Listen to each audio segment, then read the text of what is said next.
वो वहां पर पहुंचे सिर्फ अरबाज मर्चेंट को जानते थे, उनका किसी और से मतलब नहीं था, मोबाइल फोन तक उनके पास नहीं था। तो किस तरीके से ये बात प्रूव की जाएगी कि कोई कॉन्स्पिरेसी थी? उन्होंने साथ ही साथ ये भी कहा कि मैं किसी भी तरीके के कंजम्पशन और यूज, यानी कि मैं किसी भी तरीके के कंजम्पशन और यूज को एडमिट नहीं कर रहा हूं।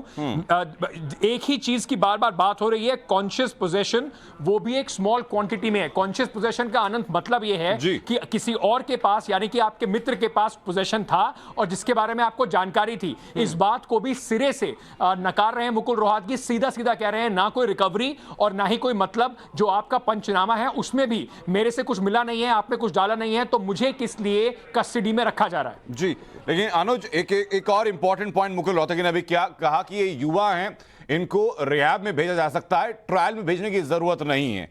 तो क्या ये दलील अब कैसे देखी जाएगी कोर्ट के सामने?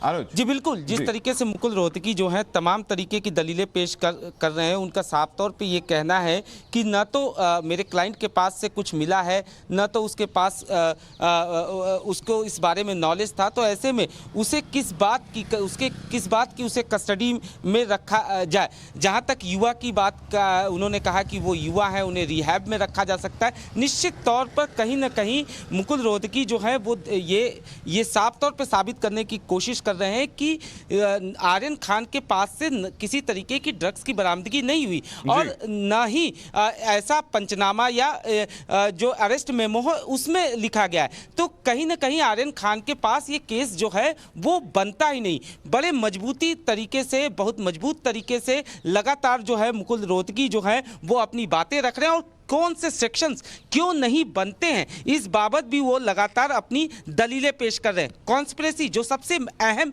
सेक्शंस जो हैं वो एनसीबी की तरफ से लगाए गए थे। सेक्शन 29 की बात कही जाए, क्यों सेक्शन 29 नहीं बनता है, इस बाबत भी जो रोहतगी हैं वो लगातार अपनी दलीलें पेश कर रहे हैं। जी।